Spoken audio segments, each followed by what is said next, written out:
Whenever you have a change in administration from one party to the next, there's going to be anxiety.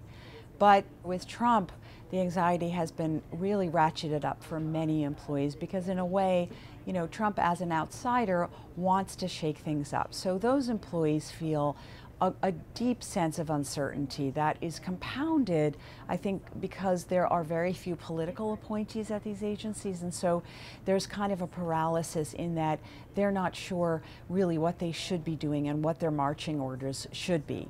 And they're anxious about the future, whether their jobs are going to be intact, whether their programs are going to be intact, and whether their mission, the mission that they really believe in, whether it's, working for the Energy Department, or HUD, whether the mission that they came to public service to work on will continue. There are about 2.1 million civil servants if you exclude the Postal Service.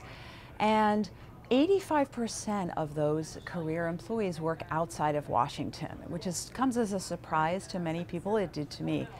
And so you have agencies that this early in the process are saying that they want to cut their workforces by thousands of employees. Ryan Zinke, the Secretary of the Interior Department, told Congress about a month ago he wants to eliminate 4,000 positions at Interior. You've got EPA, which is starting a buyout program that's in full swing. They want to eliminate something like 2,500 jobs by September, and that's just the first sort of tranche of what could be many more buyouts. State Department is also planning to eliminate about 2,000, maybe more jobs. And I did speak for this story with someone who just left the Department of Education, Charles Doolittle, who just quit and is now doing consulting work. It was incredibly emotional and difficult to leave. I loved my job. I loved working for the federal government. I loved working for this country. I loved working for the U.S. Department of Education. I believe in public service and believed in the mission of the Department of Education well past the election in November, well past inauguration in January.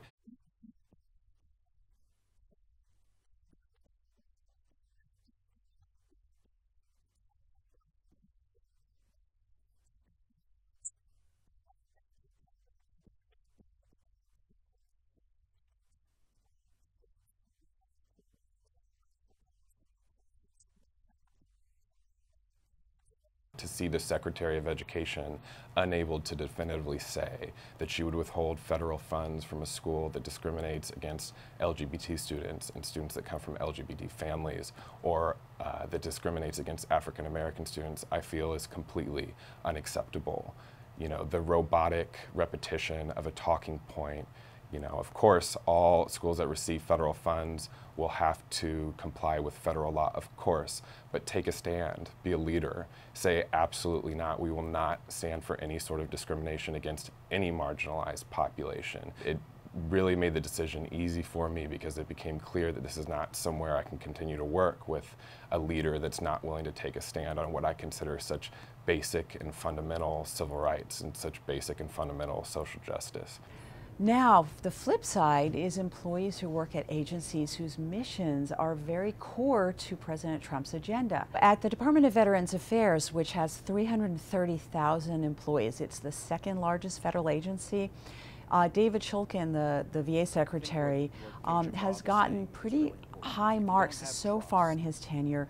And I talked to an employee out in Phoenix named Brandon Coleman, who is a whistleblower, who has been quite outspoken. And during the Obama administration, he was on administrative leave, and he was suspended for, I would say, almost a year for blowing the whistle on what he felt were severe risks to suicidal veterans who he felt were not being carefully monitored by the Phoenix VA. My morale was great the day that President Trump won because it represented hope, because for 8 years veterans were put on the back burner. So it was a breath of fresh air when a new inauguration. We voted for President Trump. Veterans voted for him at a 2-to-1 margin, and we voted for change. The VA is a shining model about bipartisanship. It's a shining model for the rest of the government about what is possible.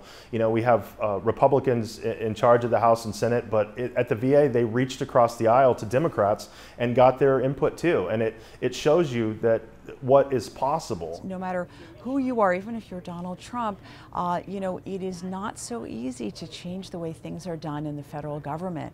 And every president comes in and says, we are going to make the government more efficient. But it doesn't always work out that way. So I think that people on both sides of the debate who work in government are waiting, and there's some nervousness, I think, on both sides.